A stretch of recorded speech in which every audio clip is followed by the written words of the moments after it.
no? Sa pagpapatuloy ng ating usapang puso, ang tanong, nagawan ka na ba ng masama? Yan. Siguro, may nanloko na ba sa'yo? Siguro, kahit bata, may nanloko na, usong-usong nga pang bubuli ngayon. May nag-scam na ba sa'yo? Ayan.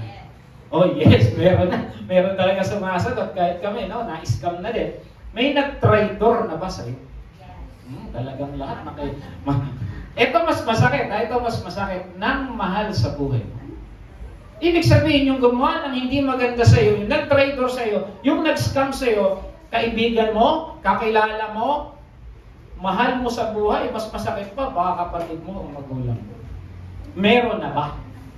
Dahil yun po yung pag-aaralan natin. Ang title po ng pag-aaralan natin ngayon is Betrayal and Forgiveness. Amen? So ang ating launching verse is Psalms 55, 12 to 14. But we will talk about stories in the Bible. Okay, una-muna, ano ba yung ibig sabihin ng betrayal? Ang betrayal daw ay an act of deliberate disloyalty. Ito yung talagang ginawa niya, sinadya niya yung panloloko sa'yo o pang-tatraidor sa'yo. Amen. Halimbawa, sinabi mo sa kaibigan mo, bawal mga bata, no, usong-uso yun, ay, crush ko si ganito. Ito naman, kaibigan mo, kinuwento sa ibang tao. Ito yung normally ng mga bata. That's betrayal already because you have treated him with a secret, but he or she has leaked that information. Ganon din no, sa church. Minsan kasi sa church, sis, Brad, bakit malungkot ka? Alam mo, nakakahiya yung problema ko. Pero sasabihin ko sa'yo lang huwag mo muna sabihin sa iba. O sige, ano yun?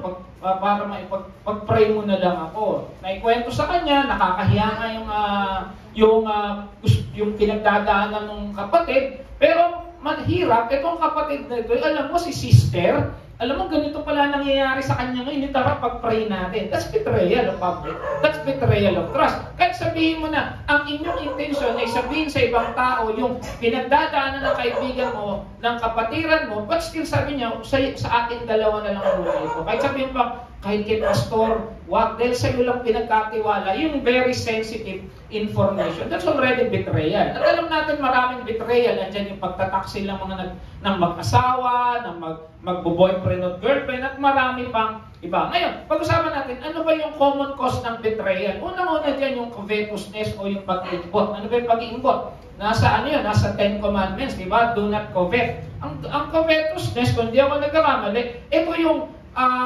wala ka, meron siya, pinag-iinteresan mo. Tama? Ganun ba yung covetousness? Or pwede rin envy, naiinggit ka sa meron siya. Amen? O kaya, mas yung meron siya sa meron ka. Halimbawa, pareho kayo may kotse, kaya na yung kotse mo, Kia, yung kanya BMW. Naiinggit ka ngayon, bakit mas maganda? O kaya, yung magkasama kayo sa trabaho, yung trato ng boss mo sa kanya, parang mas mataas. Bakit parehas lang naman kami? Mas matagal pa nga ako sa kanya eh. Pero bakit siya ang bait-bait ni boss sa kanya? Pag siya yung bumali, talagang binibigyan ako, hindi. Naiinggit ka ngayon. Ganon din sa mga estudyante. Bakit kaya itong kaklase natin ito? Mahirap lang naman to kami, mayaman, pero bait-bait ni teacher. So, yun? Inggit din yun. Jealousy or selos, halos pareho rin dyan. And then anger. Yung galit na galit ka sa isang tao, it ends up betraying him or her. And then revenge or yung paghiganti. Halimbawa, may kapatid ka. Nung bata siya, pinag-aral siya, ikaw hindi. Sabi mo, pagdating ng panahon, ilalaglag kita. Nagkaroon ka ng galit sa puso mo. Paglaki nyo, pagtanda nyo, dala-dala mo pa yung galit na yun, yung sama ng loob na yun, naghiganti ka sa kanya and make a revenge. Okay, so yun yung mga common cause ng betrayal. Sabi sa Psalms 55, 12, 14, let me read it to you, kaya kong mabata o mapagtiisan. Sabi rito nung author ng Psalms, kaya ko makaya yun eh. Kung ang nangotya ay isang kaaway, o yun ang bully, ng loko, gumawa na hindi masama, kaaway ko. Kung ang naghambog ay isang kalaban, sabi niya, kayang-kaya ko pang pagtaguan o kayang-kaya ko pang dalhin. Which is totoo naman. Pag ang nanloko sa'yo, gumawa sa'yo hindi masama, ay isang hindi mo naman kakilala o kaya wala naman. Maintindihan mo eh. Kasi wala naman, hinold up ka, hindi mo kakilala, syempre. Pero kung ang gagawa sa'yo na hindi maganda, yung nang hold up sa'yo mismo, yung mahal mo sa buhay, di ba iba na yun? Ganyan sabi niya sa verse 13, ang mahirap nito'y tunay kong kasama, aking kaibigang itinuturing pa. Grabe, no? Sinabi rito niya. Bakit sinulat ito ng Psalms, ng author ng Psalms? Naranasan niya ito. Na ang nag-traitor sa kanya, gumawa ng hindi maganda, ay yung kanyang mismong kaibigan. Ito mas masakit, sa verse 14. Sabi dito, dati kausap ko sa bawat sandali, sabi dito, at maging sa templo'y kasama ko lagi. Parang sinasabi niya rito, kasama ko sa church. So nangyayari pala na kahit magkakapatiran, kahit si sister o si brother o si pastor, pwedeng gumawa ng hindi maganda sa atin. Amen? So yun yung sinasabi niya. Okay lang, hindi ko kilala eh. Pero pagkasama ko, kakilala ko, lalo na kapatiran ko pa sa church, we consider church our second family, tama? Yun pa yung gumawa, yun pa yung lumoko sa akin, yun pa yung nag-scam sa akin. Sabi niya, mahirap dalhin yun. Amen? Okay, bibigyan ko kayo. At totoong nangyari to. Tingnan natin muna sa Biblia. No? Sabi sa Genesis 37, ang unang-una, pag sinabing traiduran, sino unang naalala ninyo? Si Jose. Si Joseph. Alam natin yung story ni Joseph. Sabi dito, si Joseph, alam naman na, sino tatay ni Joseph? Sa mga teen, sino tatay ni Joseph? Ay, kilala niyo na ba si Joseph? Hindi pa yata namin ituro si Joseph. Ang tatay ni Joseph ay si Jacob. Amen? 11 silang, 12 silang magkakapatid na lalaki. Pero itong si Jose, paborito niyang anak itong si Jose kasi ang nanay nito ay si Rachel. Si Rachel kasi ito talaga yung mahal niya. But it ends up marrying parang si Leah, yung ate, at nagkaroon pa ng dalawang concubine. Kaya bago dumating si Jose, 11 muna yung dumaan. Kaya nung dumating talaga itong si Jose sa buhay niya, talagang minahal niya ito. At hindi lang yan, binigyan niya ng isang damit with multiple colors. Sabi nga, si Joseph at ang kanyang robe with multiple colors. And during that time, very expensive ang isang damit na maraming kulay. Ngayon sa atin, madali na magkaroon ng black, magkaroon ng yellow, ng mga red. Madali na. Pero nung panahon nila, usually ang kulay nun yata, ano ba? Kulay puti. Kasi silk. Yung mga makukulay, yung mga lalo yung suot si Ate Ditas, neon. Mahirap yan nun. Hindi pwede yan. Pag ikaw bumalik ka ng panahon ni na Jesus, pagtingtingin ka kasi liwanag mo. Amen. Kasi not very common yung ganyang damit. At ginawa si Jose ng tatay niyang si Jacob ng isang robe. Siya lang yung binigyan sa kanilang magkakapatid. At isa pa, itong si Jose nananaginip. During that time, pag ikaw nananaginip, very vivid dream, ibig sabihin kinakausap ka ng Diyos. God is revealing you something. At itong si Jose, nananaginip ng something na kinaiinisan nila. Kaya isang araw, pinahanap ni Tatay Jacob, si Jose, pinahanap ni Jacob yung mga kapatid niya kay Jose. Ito sabi niya, sa 37:16, hinahanap ko po ang aking mga kapatid. Ayan. Nagpapastol ng aming kawat. Sagot niya, saan ko po kaya sila makikita? May pinagtanungan siya. Sinabi ng lalaki, umalis na sila at ang dinig ko ay sa Dotan nagpunta. Nung panahon pa lang yun, may Dotan na. Hindi, joke lang. ML yata, hindi.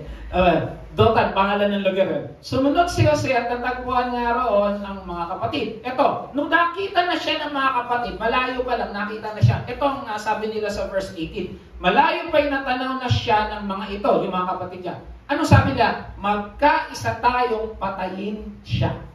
Kung ikaw, uuwi ka, halimbawa, galing ka ng Manila, uwi ka ng probinsya, malayo ka pa, nakita ka ng mga kapatid mo, andyan na si Wendell, patayin natin yan. Grabe, ikaw saya-saya mong makita sila after how many years na hindi ko sila nakita. Pero sila, ang sama pala ng balak. Ganon katindi, ganon kasakit yung ginagawa ng mga kapatid niya sa kanya. Amen? So, noong 18, sinabi nila, 19, ayan na ang mahilig managinip. Kasi Joseph the Dreamer, yun ang kung manonood kayo sa YouTube, no? Kasi nananaginip talaga siya ng very vivid dream. Yung panaginip kasi niya, parang pinapasabi na siya'y tataas, bababa yung kanyang mga kapatid at hindi nila matanggap yun. Okay? Ayan, patayin na natin yan, ang mahilig managinip. 20, patayin natin siya at ihulog sa balon. Grabe, no? Hindi na siya papatay, iuhulog pa sa balon. Talk about a horrible way to die. Grabe, no? Kapatid mo yan, ha? Ikaw. Kaya mo bang gawin sa kapatid mo yan? Sa mga may kapatid, kaya nyo bang patayin ang kapatid nyo? Siguro yung mga maliliit. Oo, kaya ko. Inaagawan ako ng chocolate dito. Amen? Okay, patayin natin siya, ihulog sa balon, sabihin siya'y sinila ng mabangis na hayop, tignan natin kung ano ang mangyari sa kanyang mga kapanigib. So they are very, napansin ninyo yung, yung dahilan? Naiinggit. Mahirap talaga yung inggit kasi sila hindi nananaginip, siya nananaginip, tapos mahal pa siya, mas mahal pa siya ng tatay, at hindi lang yun, binigyan ng regalo, no? Sila wala, no? So, isa yan sa common cause ng betrayal. Ito na nga nangyari. Narinig ito ni Ruben, yung isang kapatid. Binalak ng iligtas si Jose. So, buti na lang, doon sa 11, merong isang nagmamahal kay Jose. Sabi dito, huwag natin siyang patayin. Huwag natin siyang pagbuhatan ng kamay. Ihulog na lang natin siya sa balon. Sinabi niya ito, sapagkat balak niyang iligtas ang kapatid. So, siguro, naiisip niya, teka, parang kung sasabihin kong huwag patayin, baka ako naman ang patayin nila kasi mas marami pa rin yun. Sabi niya, sige, sabihin ko na lang ihulog sa balon. Ayan, no? Kasi sabi niya, later on, babalikan niya yung kapatid kasi pag balon, yung mga balon naman, ibang balon, walang tubig yung balon, yung well yun, hindi lumilipad. Kasi mahilig ihulog yun doon. Sabi niya, balak niyang balikan yung kapatid maya-maya. 23, paglapit ni Jose, pansinin niyo yung unang ginawa ng mga kapatid, hinubad nila ang mahabang damit na may manggas. Ibig sabihin yung pinaiinggitan nilang damit, ito yung una nilang tinanggal. Parang ganyan lang yan eh. Nainggit ka sa kapitbahay mo. Pinag-iinitan mo yung kotse niya. Kasi yung kotse mo, pride lang, Kia. Siya BMW, grabe itong kotse ito. Pag dumada, sinisipa mo yun, binabandal mo yun. Kasi galit ka eh, nainis ka eh. Ganun nga ginawa ng mga kapatid. Pansinin mo, pag ikaw may inggit, kung ano kinainggitan mo sa kapitbahay mo, yun ang sabihin na tinitira mo. Pangit naman ang gate nito. Sipain mo, wala nakakita, hindi mo alam, may CCTV pa niya. Tapo naman ang basura anak niya. Diyan ka magtapon. Di ba? Kasi galit ka eh. You're doing something na hindi mo alam, masama, doon pala nagugat yung inggit mo. Halimbawa, sa kapatid mo. Alam mo matalino yung kapatid mo, ikaw hindi ka ganun katalino, sinusulatan mo yung libro para maging siya. Kasi inggit yun, gumagawa ka ng hindi magandang bagay doon sa kinaiinggitan mo. O, yun na nangyari. Hinubad agad yung robe niya at inihulog siya sa tuyong balon. 25. Habang sila'y kumakain, sipin niya nandun sa ilalim ng balon si Jose, ang mga kapatid niya kumakain sa may taas. Siguro iyak na iyak si Jose. Kayo, ilagay niyo yung sarili niyo, Jose. Ano mararamdaman niyo? Nagpaparty sila doon sa taas, kain. Ikaw nandun, no? Pinagtangka ang patayin, hinubaran, kasi tinanggal na yung robe mo. So technically, parang ang damit mo lang, inner garment. Siguro, ang lungkot-lungkot mo, iyak ka ng iyak. Amen? At ito na, habang kumakain sila, may dumaan na mga ngalakal. Ito yung mga papuntang Ehipto. May nagsuggest, okay, 26. Sinabi ni Huda, isang kapatid nila, wala tayong mapapala kung papatay natin ang ating kapatid. Mabuti pa ipagbili na lang natin siya sa Ismailita kaysa saktan. So nagsuggest yung isa. Sabi niya, pagbili na lang natin si Jose. Magkakapera pa tayo, hindi pa natin siya pinatay. Siguro sa isip niya, balang araw, pwede itong makauwi. At ganun nga ang ginawa ng magkakapatid. Ipinagbili nila si Jose. Sino rito yung may kapatid gusto ibenta? Tatawa si Amen? Di ba pag mga bata nagkakaingitan pa, bibenta kita. Amen? Ganun ang ginawa nila kay Jose. Ngayon kung ikaw si Jose, ano mararamdaman mo? Ang nag-traidor sa'yo, ang gumawa sa'yo hindi mas maganda, kapatid mo pa. Naiisip niyo ba sa mga kapatid niyo yun? So, the betrayal originated from envy o inggit. At yung inggit na yun naging galit. Kasi bakit? Merong bagay din si Jose na wala sila. Okay, next story. Si Haring David. Alam naman natin si Haring David, no? Ito yung isa sa pinaka-kinikilalang hari ng Israel. Pero nung siya'y nabubuhay pa rito sa lupa, dumaan din siya sa betrayal at napakarami niyang pinagdaanan. Amen? Samuel 15:13-14. Dumating kay David ang balitang si Absalom na kinikilalang hari. Sino si Absalom? Alam niyo si Absalom? Anak niya. Dito ko, anak ni David si Absalom. Ano ginawa ni Absalom? Binalita niya sa buong kaharian na siya na raw yung hari. At pag ganun, alam niyo ibig sabihin nun, dapat patayin yung haring nakopo. At that time, si Haring David. So, ikaw si David, sasabihin ng anak mo, pinagkakalat na ako na yung hari, ibig sabihin, kailangan kang patayin para maging ako yung hari. Buti pa sa prodigal son, sinabi lang ng prodigal, nung anak, tay, kunin ko na yung mana ko. Although sinabi niya na rin na mamatay ka na, akin na yung mana ko. Pero ito, pinagkakalat na siya na yung hari at sigurado, babalikan nila si Haring David. Pero matatay din.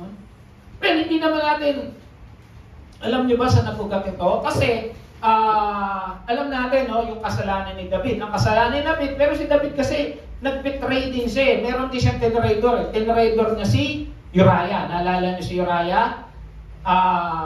Asawa ni Uriah. Hindi, joke lang. Si Bathsheba. Kasi ito si Bathsheba, di ba? Naliligo, kaya nga ba? Na humaling siya ron, nagkaanak sila, nabuntis na pala, at gusto niya takpan yung kasalanan niya, pinapatay na si Uriah. Hindi na siya nakontento. Ginawa na niya ng masama yung lalaki, pinapatay pa niya. At nalaman ng Panginoon, siyempre wala nang may tatago kay Lord. Sabi sa kanya ni Prophet Nathan, kumanda ka, sabi niya gano'n, nakita ng Diyos yung ginawa mo. Pero dahil nagsisi ka na, may ka ng tawad, walang mangyayari sa'yo, pero sa iyong pamilya. At yun na nga nangyari. Namatay yung anak nila ni Bathsheba at yung kanyang mga anak nagkagulo-gulo. At itong si Absalom kasi may kapatid to napakaganda. Pero kung titignan nyo rin yung Bible, si Absalom magandang lalaki din to eh. Okay, so maganda yung kapatid ni Absalom. Nagkagusto yung isang kapatid nila. Talk about, ano ba tawag to? Incense pa tawag to. Nagkagusto si Amnon. Parang ni-rape niya yung kapatid ni Absalom. Kakapatid kasi sila sa ina. At nagalit ito si Absalom. Bakit? Kasi walang ginawa si Haring David. Pinabayaan niya lang. At doon nagugat yung galit ni Absalom, kaya tinraidor niya yung sarili niya amang. Ganda ng story nila. No? Alam niyo maganda sa Bible? Hindi puro pagpapala, hindi puro pananampalataya tinuturo. Tinuturo rin ng Biblia yung talagang nangyayari sa buhay ng isang tao. Hindi tinago ng Biblia yung mga pangit na pangyayari ng nakaraan, pag sa New Testament, but God revealed those things for us para maintindihan natin na nangyari yan eh. Kaya yung may nangyari sa inyo ngayon, nangyari na noon. Ano sabi? Kung may naranasan pagsubok, nangyari na yan, hindi lang ikaw. Amen? Okay. Verse 14, sinabi niya sa mga kasama, mabuti pa yun. Ito sabi ni David, imbis na lumaban siya, si Haring David, sino pumatay kay Goliath? Si David. Magaling na hari ito, warrior to, pero this time he chose not to fight. Amen? Kasi anak niya eh. Alam niyo, magkakaroon ng laban. Mahal pa rin niya yung anak niya. Alam niyo ni David, umalis na lang sila na mundo.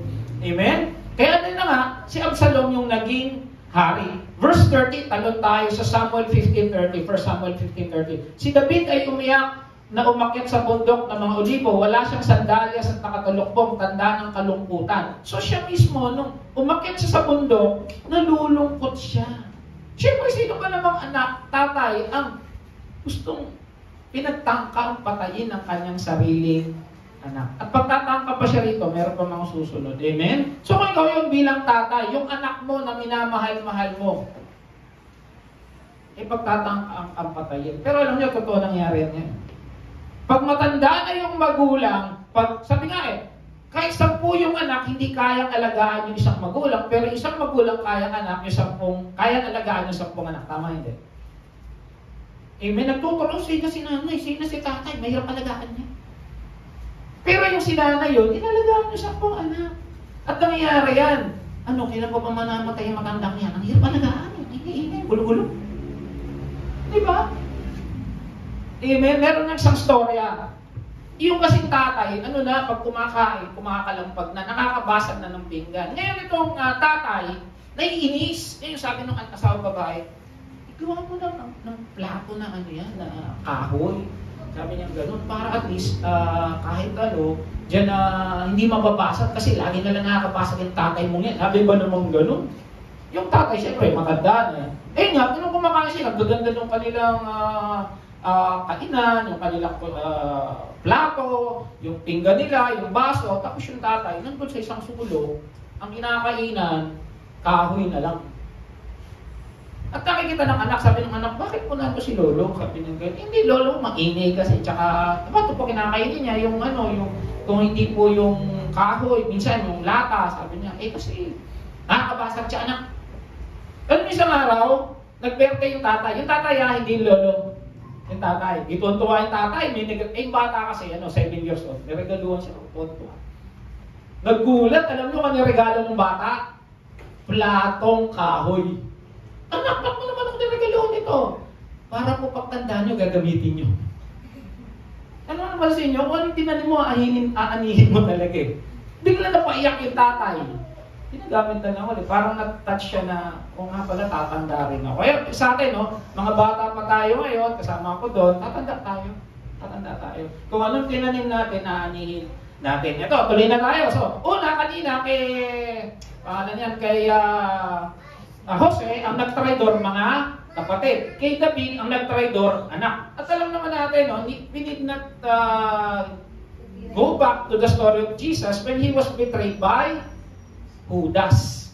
Si Judas talaga traitor yan. Amen. Kung tatanungin nyo ako, naka-ano ba yan, nakatadhana ba yan, o hindi nakatadhana, may choice pa si Judas, sa ibang pag-aaral po yan. Amen. Tignan na lang natin, Matthew 26. Now the betrayer had arranged a signal with them, one kiss is the man, arrest him. Kaya hinalikan ni Judas si Jesus, tandaan ng ito yung Messiah, at yun, inarrest na si Jesus. Amen. So kung si Jesus na anak ng Diyos, may nag-traidor din. Sino nag-traidor? Kasama pa sa 12 disciples. Takuhan niya mismo. Tinuruan niya for 3.5 years. Kasama niyang naggumagawa ng milagro. Anong ginawa sa kanya? Tinraidor. So hindi basihan yung tagal ng panahon, kamag-anak, para hindi ka pag-traidoran ng isang tao. Now, I'm not saying this para huwag natin pagkatiwalaan yung mga ating mamahal sa buhay. Sinasabi ko lang, yung katotohanan na nangyari sa Biblia, nangyari sa tunay na buhay. Amen? Tama ba? Minsan yung kumpanya, napapanood natin, di ba?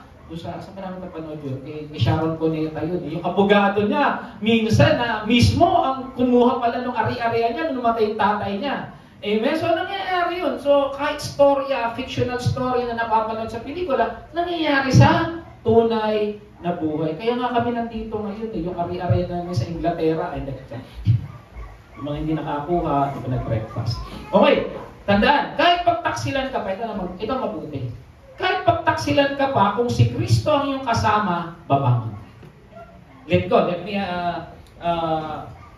read it again. Kahit pagtaksilan ka pa, traidorin ka pa, lokohin ka pa, maskam ka pa, kung si Jesus ang iyong kasama, babangon. Amen? Ano sabi dito? Tignan natin ano nangyari kay Jose, ha? Ano nangyari kay Jose? Alam natin yung story ni Jose.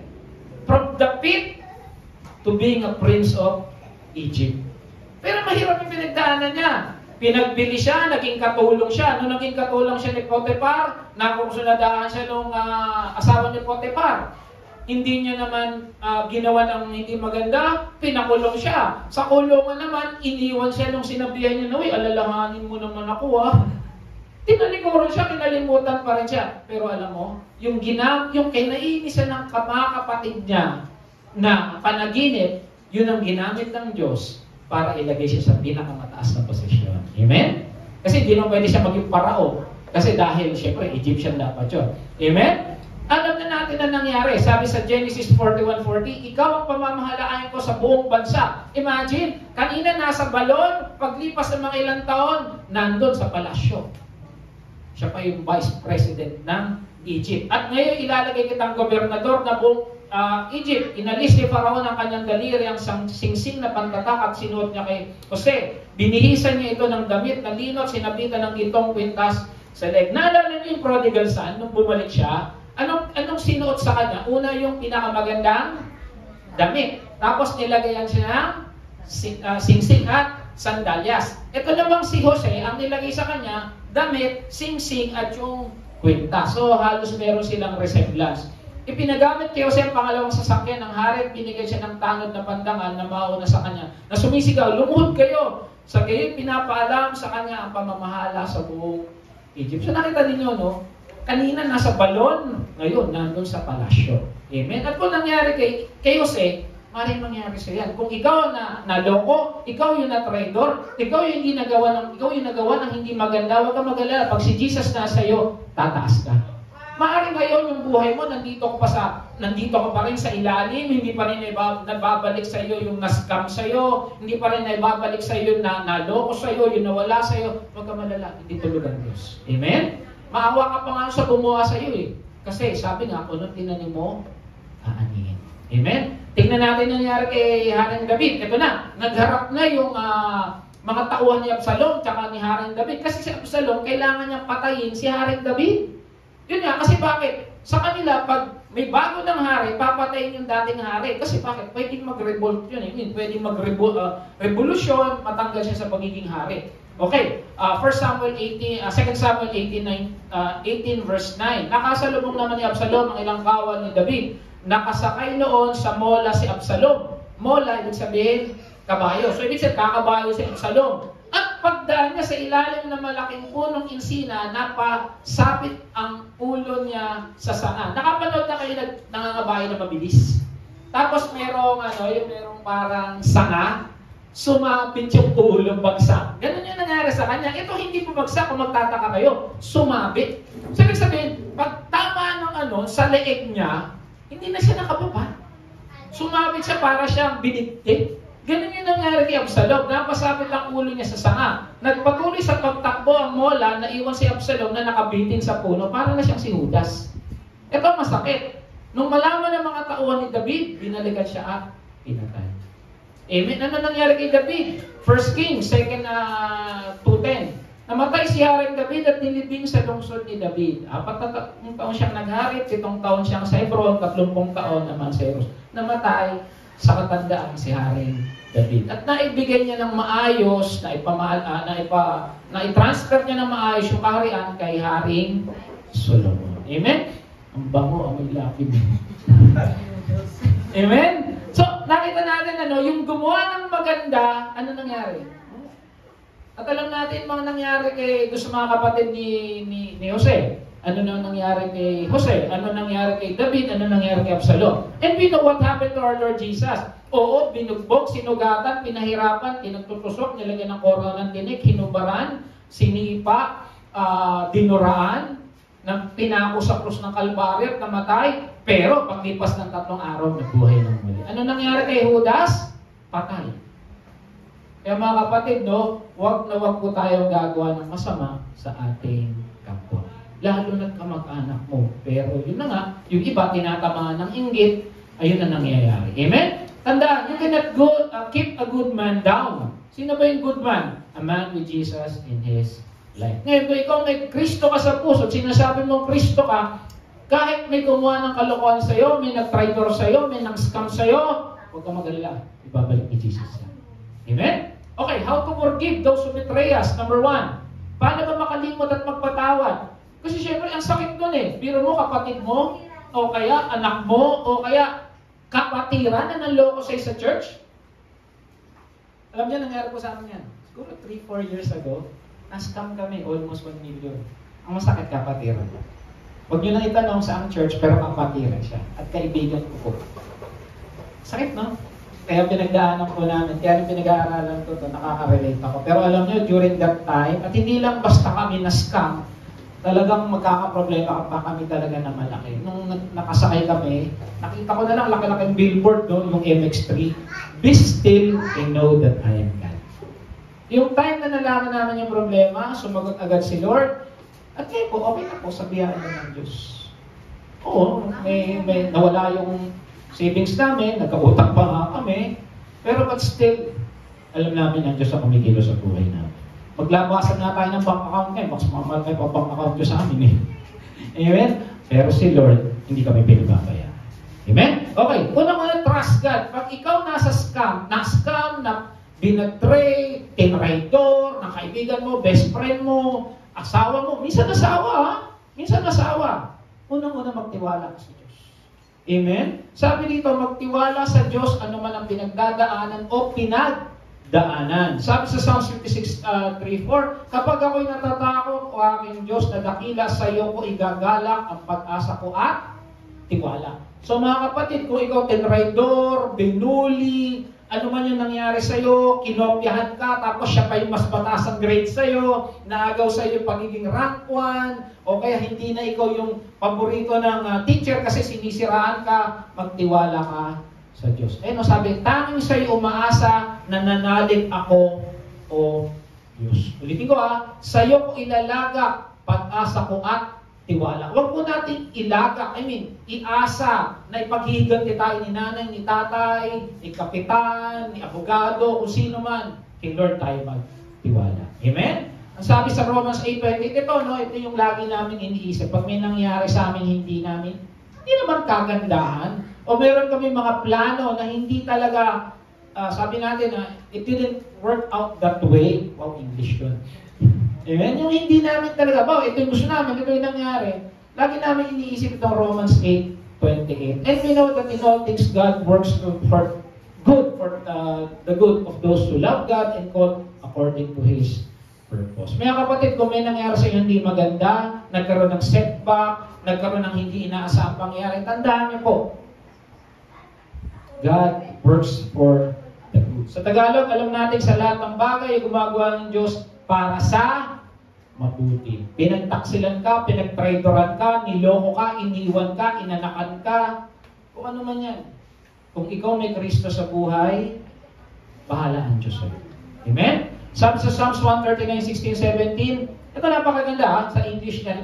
Your eyes saw my unformed body. Sabi rito ng sumulat, all the days ordained for me were written in your book. Una, nakita na pala tayo ng Panginoon, hindi pa tayo buo. Nandun pa lang tayo sa sidapupunan ng ating nanay, kilala na tayo ng Diyos. At ito maganda, ito nakasulat all days ordained for me were written in your book before one of them came to be. Ibig sabihin, yung palang, halimbawa, si Mateo, yung mga mangyayari sa kanya in the future, nakasulat na sa libro ng Diyos. Bago pa mangyari yun?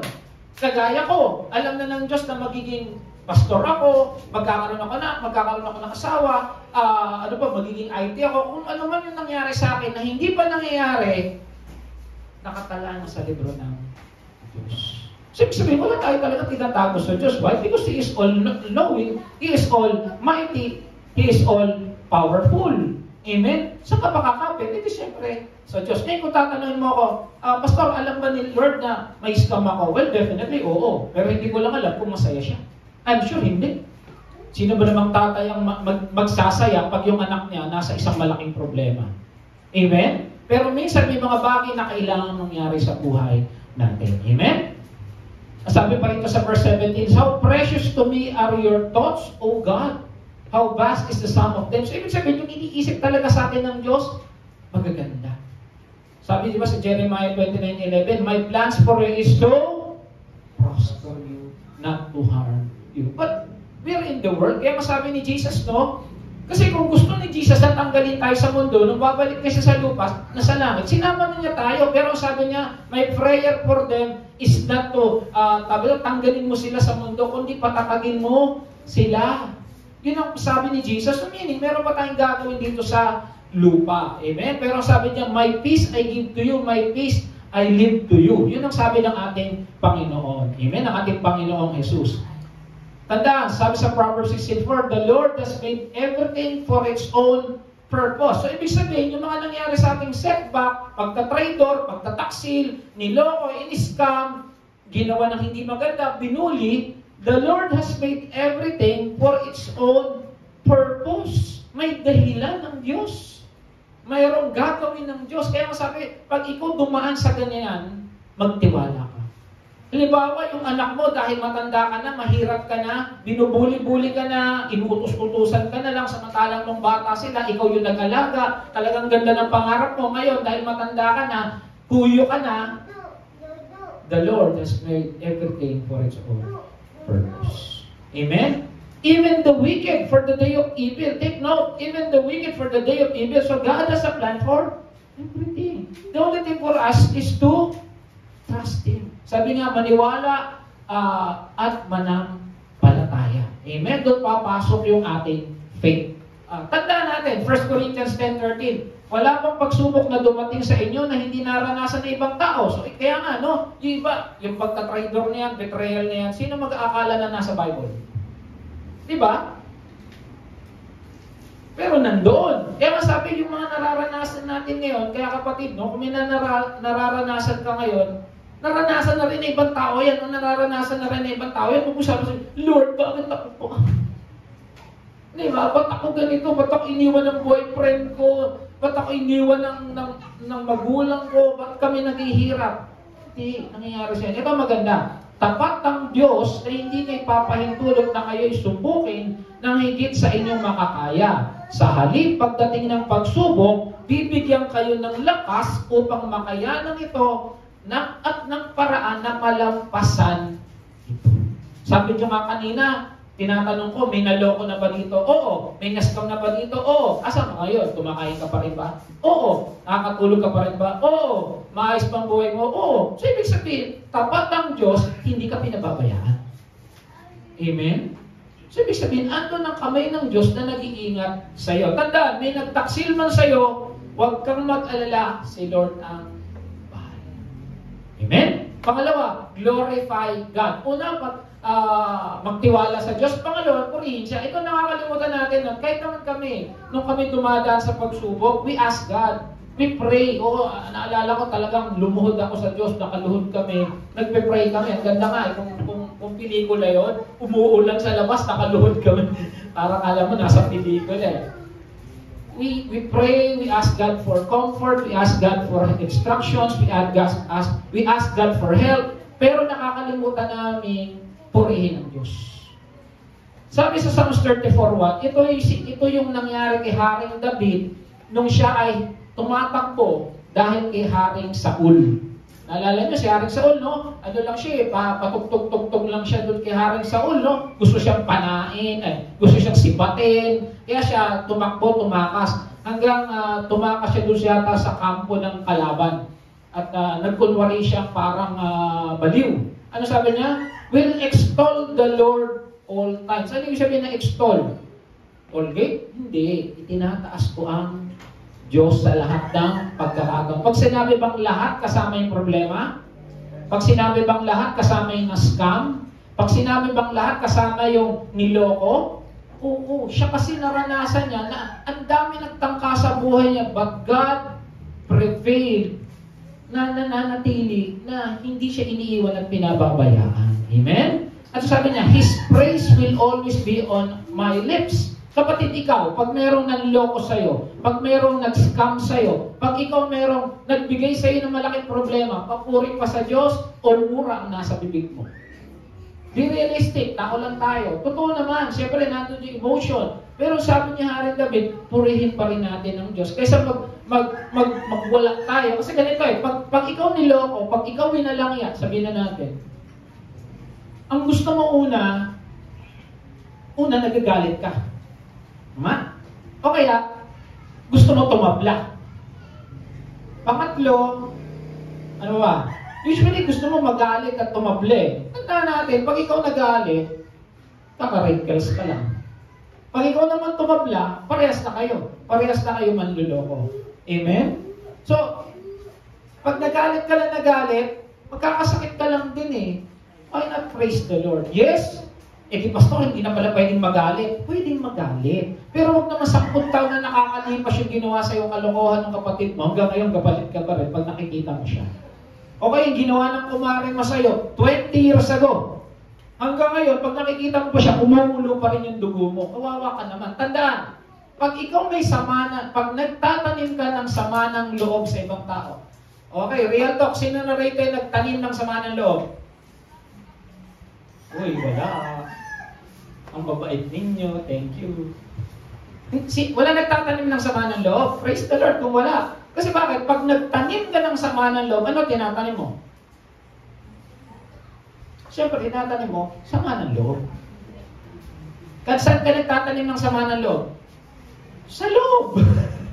Sa puso. Kaninong puso? Sa'yo. Sino mahihirapan? Ikaw. Tama? Kung magtanim ka ng ngiti. Huwag lang masobrahan para ka ng sisisa, no? Amen? Hindi ko sinabi matuwa ka pag may nanloko sa iyo, kakaiba na yun. Pero sinasabi lang natin, pwede ka sumama ang loob, yes, for a period of time, someone, siguro. Tsaka tandaan, no? Yung galit natin sa isang tao, sama ng loob natin sa isang tao, depende sa ginawa. Halimbawa, nabasag ng asawa mo, yung iniingat-ingatan mong plato. Isang araw lang, okay na kayo. Pero kung binasag ng asawa mo yung cellphone mo na iPhone 13, baka isang buwan, di mo kausapin yan. Pero kung yung asawa mo, pinagtaksilan ka, isang taon na siguro, di mo napapatawad yan. Pero, dapat may wakas yung galit at sama ng loob natin sa isang tao. Kasi sinasabi natin to, pinatawad ko na siya, huwag ko lang siyang makikita. Kasi bumabalik lahat. It's all coming back to me now. Yung may kantang gano'n. But itong si David, anong sabi niya? Papuri sa Diyos ang nasa. There are times, di ba si David, nahuli na niya si Saul, natutulog, pwede na niyang saksakin. Anong ginawa niya? Kinuha lang niya yung damit, yung kaprasong damit. Sabi niya, Haring Saul, pwede na kitang patayin, pero dahil lingkod ka ng Diyos, hindi kita pinatay. Ganun siya. Amen? Sabi sa 1 Corinthians 10:1, so whether you eat or drink, whatever you do it for the glory of. So lahat ng bagay, purihin natin ang Diyos. Si Apostle Paul ang nagsabi niyan. Alam natin ang buhay ni Apostle Paul. Dumaan sa halos malunod, na shipwreck, pinaglalatigo, pinagbabato. Ang dami niyang pinagdaanan. Alam niyo isang masakit doon? Mga kapatiran niya, gumawa na hindi maganda sa kanya. Ano sabi niya nung nakakulong siya? Rejoice in the Lord always. Kaya ba natin yon? Mahirap. Pero sa biyaya ng Diyos, kaya natin gawin. Ano man ang mangyari, huwag kakalimutang magpuri. Pangatlo, obey God's word. So, ano yung susundin natin? Makalimot at magpatawad. Nauna pala ako. Sabi sa Isaiah 43:18, forget the former things, do not dwell on the past. Ang sabi ni Isaiah, kalimutan na yung nakalipas na kasi hindi mo naman may babalik. Halimbawa, pinagtaksilan ka, niloko ka. Pag nagagalit ka ba? Pag nagtatanim ka ba ng sama ng loob, babalik ba? Na-scam ka ng 1 milyon, babalik ba? Pero, pag ikaw nagpatawad, si Lord ang babalik sa iyo. Kaya forget, kasi tatanda ka. Walang time travel, mga kapatid. Ewan ko lang sa future. Amen? Do not dwell on the past. Ngunit, ito mahirap pag may nagawa ka. Ikaw yung nagdadala. Sino rito na utang o nagka-utang, hindi binayaran? Ayaw umamin. Alam niyo, pag nagka-utang ang isang tao, yung inutangan, nakakalimot yan. Yung inutangan pero yung nangutang, hindi nakakalimot yan. Nag-iisip na sila, Ulitin ko, yung nangutang, hindi nakakalimot sa utang yan. Kunwari lang yun, uy, Mare, maalala ko lang ang alin. Pero alam niyo yun. Pero yung inutangan, nakakalimot niya. Naiinis na nga yun. Kalimutan ko na nga ang utang na yan. Kaya sabi, kalimutan na lang yan. Sabi sa Genesis 45:5, ngunit huwag na ninyong ikalungkot ang nangyari. Huwag ninyong sabihin sa inyong sarili na ginawa ninyo sa akin. Sino pa yung nagko-comfort? Si Jose. Hindi kasi makalimot Amen? Ang Diyos ang nagpadala sa akin dito upang iligtas ang maraming buhay. Siya mismo. Kahit sinahirapan, nasaktan, pinahirapan, but still, in-analyze niya, gawa ko ng Lord. Amen? God has a reason for your season. May pinagdaanan ka man, may pinagdadaanan ka man, niloko ka man, may dahilan. Amen? Kaya forgive. Sabi sa Romans 3:23, lahat tayo nagkasala. Sabi sa Ephesians 2:1, nung tayo patay, kayo dahil sa inyong pagsuway at kasalanan. Okay, sino walang kasalanan dito? Magtaas ang kamay. Ganun yun. Lahat tayo makasalanan. Amen? Kaya sabi sa Matthew 6:14-15, For you forgive other people when they sin against you, your heavenly Father will also forgive you. Sabi, pag nagpatawad ka, papatawarin ka rin. But if you do not forgive others on their sins, your Father will not forgive your sins. Kung hindi ka rin nagpatawad, ano papatawarin sa inyo Diyos? Pastor, nabubura pala kasalanan ang kaligtasan. Hindi yun ang usapan dyan. Walang kinalaman ng salvation dyan. Ang usapan lang dyan, nagpapatawad ka ba? Pero bilang mananampalataya, makinig, kung ikaw talaga may Kristo sa buhay, kahit anong sakit pa nang ginawa sa'yo, mapapatawad mo yan. Kasi alam mo na pinatawad ka rin. Kilala niyo si Pastor Peter Tanchi ng CCF? Nagkape kami ng isang araw sa Starbucks. Joke lang. Alam niyo ba na na-rape yung anak niya? Si Joy. Nagkape sila misis niya isang araw. Joke lang din. Tinanong siya, at alam niyo, hindi lang pala isang lalaki ang na-rape. 14 years old yata yung bata na na-rape. Parang ganang teenager. Ilang lalaki? Hindi ko maalala kung 7. Kung ikaw yung tatay, anong gagawin mo? Kung ikaw yung nanay, na-rape yung teenager na anak, anong gagawin? Pastor na siya nun. Tinanong siya, ngayon, napatawad niyo ho ba? Napatawad ko. Pinakulong niyo ho ba? Hindi. Ginawa niyo ba na hindi? Bakit? Kasi alam mo, kung hindi ko mararanasan yung totoong pagpapatawad, sino ko? Pinatawad lang din ako ng Diyos. Hindi ko kaya yun. Ako hindi ko kaya yun. Hindi po perfecto itong pastor nyo nasa harapan ngayon. Pero, siguro, ito yung future, magagawa natin. Sabi sa Biblia sa 1 Corinthians 10, walang pagsubok na binigay sa'yo na hindi mo kakayanin. Siguro, sa kaya niya. Pero nahirap nun, napakahirap nun, lalo na sa isang amang katulad. Pero siya, napatawad niya.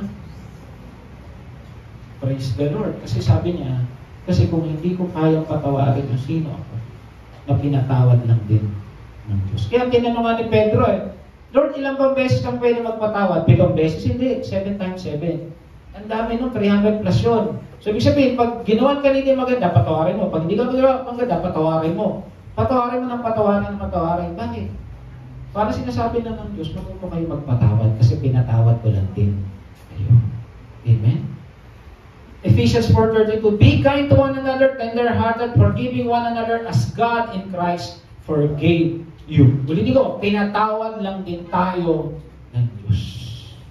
Sabi nito, magpatawad ka kasi pinatawad ka na lang din. Pang-apat, una, trust God. Pangalawa, glorify God. Pangatlo, obey God. Pang-apat, examine yourself. Ito, importante ito. Pag ikaw hindi ginawa ng hindi maganda, examine mo sarili mo. Tanungin mo sarili mo, may argabyado ka ba? May niloko ka ba? May nagawan ka ba ng masama? O dapat ka lang ding lokohin? Dapat ka lang bang gawa ng masama? Dapat ka lang din bang pagsinungalingan? Kasi nagsinungaling ka rin. Dapat ka lang din bang pagtaksilan? Kilala natin ang sarili natin. Sometimes masyado tayo nagiging malinis, masyado nakakalimutan natin na tayo lang din, nagkasala rin. Hindi nga lang alam na katulad ng ginawa sa'yo, pero ikaw alam mo na miniloko ka din. Amen? Tandaan, sabi sa Lucas 6:38, Give and it will come back to you. Kung anong tinanim mo, aanihin mo.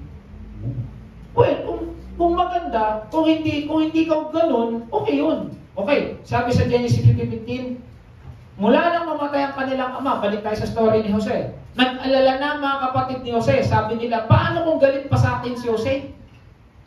Tanyo, yung gumawa ng masama, talagang dala-dala nila. Amen? Kaya mga kapatid, kung anong tinanim, aanihin. Okay, tanong nyo, Pastor, bakit nangyari sa akin ito? Sabihin na natin, lahat tayo na-scam ng tig 1 milyon. Yun po yung aming retirement. Bakit nangyari sa amin ito? Dalawang bagay. Unang consequences. Baka meron ka rin ginawa nun, meron ka rin hindi binayaran nun na tinakbuhan mo, meron ka rin niloko nun na pinagtaksilan mo. Pwedeng consequences. Kailangan mong maranasan din yung ginawa mo. Pangalawa, preparation. Ano yung preparation? Hinahanda ka ng Lord sa mas mataas. Okay, tignan natin ha. Yung kay Jose, ano yun? Consequences o preparation? Preparation. Kasi binigyan siya ng matabang puso kasi kailangan niyang mag-lead. Ano yung nangyari kay David? Preparation o consequences? Consequences. Kasi siya mismo may ginawang hindi maganda. Pero alam niyo, masakit talaga kay Jose. Bakit? Kasi yung tatay niya si Jose, manloloko. Inani ng anak. Sinong anak? Yung pinakamamahal mong anak. Kaya ingat-ingat po tayo mga nanay, mga tatay, o kahit mga bata, tandaan po natin, minsan mas masakit yung anak natin na magdadala ng ating itinanim. Amen. Yun ang iniiyak ko sa Lord kasi ako po mismo, sabi ko, hindi naman po ako perfecto, I'm still in a work in progress, marami pa rin po ako pinagpe-pray na, Lord, tulungan mo ako. Amen? Kasi talagang ang hirap, ayaw mo na yung mahal sa buhay, ang mag-aani ng isang bagay na ginawa mo na hindi maganda. Amen? So tatanungin mo, ba't nangyari ko? Is it a preparation or a consequence? Sabi sa Luke 6:31, gawin ninyo sa inyong kapwa ang nais ninyong gawin nila sa inyo. Ang golden rule na sinasabi na, do not do unto others what others you don't want to do unto you. Ibig sabihin, huwag mong gawin yung isang bagay na ayaw mong gawin sa'yo. Pero sabi sa Biblia, do unto others what others you want to do unto you. Ibig sabihin, kung anong gusto mong gawin sa'yo, gawin mo rin. Kung gusto mong bigyan ka, magbigay ka rin. Kung gusto mong tulungan ka, tumulong ka rin. Kung gusto mong mayroong nakikiramay sa'yo, makiramay ka rin.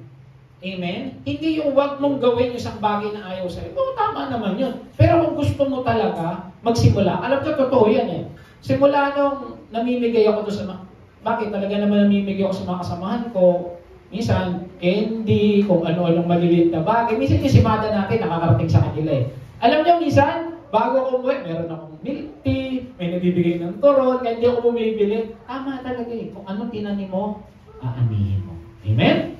Tanong, may dahilan ba ba't nangyari sa yan? Kanina sinabi nyo na na-scam ka, naloko ka. May dahilan ba? May dahilan ba? O may dahilan si Lord para i-bless ka? Yun ang mas maganda. May dahilan si Lord na i-bless ka. Tandaan, kung masakit man ang pinagdaanan mo pero wala kang niloko, ang babalik sa'yo blessing. Amen?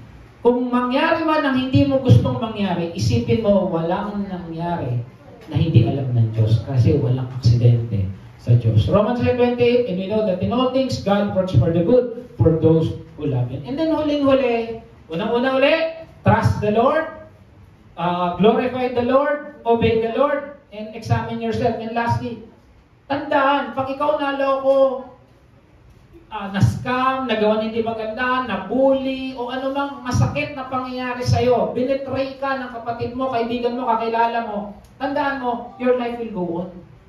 Tuloy pa rin ang buhay mo. Hindi ka mapapako na ron, pinagtaksilan ako ng boyfriend ko, niloko ko ng best friend ko. Hindi ka pwedeng umiyak na lang sa isang sulok habang buhay. Your life will continue. Sabi nga ng kanta, my life will go on and on and on. Sabi ni Jack Rose. Tama ba? Mamamatay ako, but you will continue. Promise me, di ba? Talaga napanood ko yung Titanic. Sabi niya kay Rose. Di ba? Masakit maloko, masakit ang niloloko, pero mas masakit manatili sa dilim at maging bitter. Pag ikaw naloko, ano nasa puso mo? Galit. Gusto mong tumabla. Gusto mong gumawa ng hindi maganda. Gagawin kita, susunugin ko bahay mo. Bitter ka, Brad. Gusto mo manatiling bitter ka? Hindi. Huwag pumayag maging bitter dahil sa betrayal. Remember, life will go on. Ano ginawa ni Jose? Tinawag, ganong nagkaanak na si Jose. Tinawag niyang Manase ang pangalan sapagkat sinabi niya, niloob ng Diyos na malimot ko ang aking naging hirap sa bahay ng aking ama. So pinangalan niya, paalala na nalimot niya. And then, Ephraim naman ang pinangalan sa pangalawa sapagkat ang sabi niya, pinagkalooban ako ng Diyos ng mga anak sa lupain ng paghihirap. So, napansin niyo, kahit na nasa paghihirap siya, binlessed pa rin siya ng Lord. Yun ang maganda sa isang Kristiyano. Kahit nasa problema ka, may blessing ka. Kahit niloko ka, may blessing ka pa rin. Kahit na ikaw, kahit may nawala sa'yo, ibabalik ng Lord sa'yo yan. Hindi man 1,000,000 na nawala sa'yo, akala mo hindi ka nagkakasakit o kaya araw-araw may kinakain ka, maayos ang pamumuhay mo, baka sobra pa sa 1,000,000 yan. May 1,000,000 ka nga, araw-araw ka naman nagdadialysis. Amen. So remember, no, God, pwede kasi, Yung 1,000,000 mo, maging idol mo yun. May pera ko sa bangko, ligtas na ako. Alam niyo, nangyari sa amin yan eh. Sa si Daniel noon, kwento ko na yata to, nung pinanganak yan, kumuha agad ng insurance si Pastora. 5 years, tuwan-tuwa kami. Tapos na insurance si Daniel, sabi ko, kahit anong mangyari sa akin, makakapag-college si Daniel. Kasi 5 years na bayaran. Gusto ko pang ipalaminate yung certificate eh. Alam niyo, nung gagamitin na ni Daniel, lugi ang cup. Nakapag-college ba yung anak namin? Opo. Kasi mabuti ang Diyos. Amen? Sabi sa Genesis 45:5, natapos na po tayo, ngunit huwag na ninyong ikalungkot ang nangyari. O yan, sabi mo, huwag ka nang malungkot. Kasi malungkot na kayo eh. Sabi mo, huwag ka nang malungkot. Huwag ninyong sisihin ang inyong sarili sa ginawa niyo sa akin. Ang Diyos ang nagpadala sa akin dito upang iligtas ang maraming buhay. Minsan, kaya nangyari sa iyan, may gagawin ng Diyos sa buhay mo. Kasi magpapatotoo ka pala. Gagamitin ka daluyan ng pagpapala dahil yung testimony mo magiging kalakasan na ito. Ito totoong story ito. Ewan ko, nagkwento ko na. Meron kasi kaming dating kapatiran. Tago na lang natin siya sa pangalang Lloyda. Ayan. Ito si Lloyda, may 2 anak. At itong Lloyda na to, pinagtak sila ng asawa niya. Sabihin na natin si Gary. Yan. Alam nyo, nag-iyak silang mag-ina kasi niliwan na sumakapilang bahay yung asawa, si Gary. Sabi ng Lloyda, sabi niya, iiwan ko kayo kasi kailangan ko mag-abroad kasi hindi ko kayo mapapaaral pareho. Nakapag-abroad tong si Lloyda, naging receptionist. At praise the Lord, yung mga anak niya kahit na wala siya, naging maayos, nakapag-aral, siya nakapagtrabaho naman. At ngayon yung anak niya, si PA na yung panganay, o yung bunso. Ito itong maganda. Nung nag-abroad siya, naging Christian tong Lloyda, lalo siya talagang binuhos niya sa Panginoon yung gawain niya. Hanggang isang araw, yung asawa niya si Gary, nandun na rin pala sa bansang yun. Nagkita sila. Ngayon tinanong niya, Pastor, nandun po yung asawa ko. Pastor, huwag po kayo magkita. Ano po bang gagawin? Sabi niya, Pastor, asawa mo pa rin yan. Makipagkita ka. Siyempre. At kung siran mo ng salita ng Diyos. Yun nga ginawa na, nakipagkita siya, sinira na ng salita ng Diyos, at humingi ng tao dyan lalaki. Hanggang, Pastor, gusto makapagpalikan ng asawa ko. Sabi niya gano'n. Sabi niya, kung makipagpalikan, kailangan niyang iwanan yung asawa niya. Pero, susustentuhan niya. Alam niyo, gano'n nga nangyari. Nagkapalikan sila, tinanggap niya yung anak, nung anak nung asawa niya sa ibang babae, sinusustentuhan pa rin, pero bumalik na sila. Alam niyo, sa pamilya sila nagpupuri sa Panginoon ngayon. Amen? Pinagtak sila, niloko, iniwan ng ilang taon, pero ang Diyos kumikilos. Amen? Kaya mga kapatid, kung ikaw may gumawa sa inyo hindi maganda, huwag kang magala, hindi natutulog ang Diyos. Amen? Kung may dahilan maging bitter, pero mas may dahilan para maging better, kaya move on ka na. Tandaan, pag may nangyari hindi maganda sa'yo, hindi yun ang katapusan ng mundo. Kakain ka pa rin, matutulog ka pa rin, kailangan mo rin magbayad ng bills, ng load, kung ano man yung ginagawa mo, kailangan mo pa rin mabuhay. Hindi mo pwedeng sabihin sa namumutol lang Meralco, pinagtaksilan ako ng asawa ko, iniwan ako ng anak ko. Hindi. Your life will go on. Amen? Kaya sabi sa Philippians 8:13, forgetting what is behind, straining toward what is ahead, I press on towards the goal to win.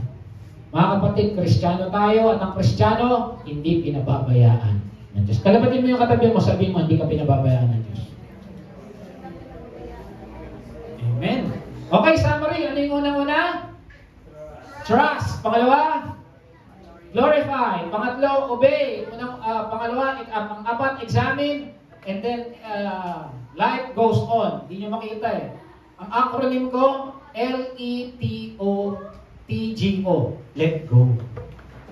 Una, life. Examine. TGO. Glorify and obey. Ginambol ko lang. Amen? So, you have to let go. Kalimutan mo na yan, kapatid. Huwag magtanim ng sama ng loob dahil ang tinatanim mo lang, sarili mong loob. Buti ko sa kapitbahay mo tinatanim yung sama ng loob. Amen? So, let go. Last verse, alisin na ninyo ang lahat ng sama ng loob, bot at galit. Huwag na kayo mambulyaw. O sabi mo, huwag na siya mambulyaw. Natawa.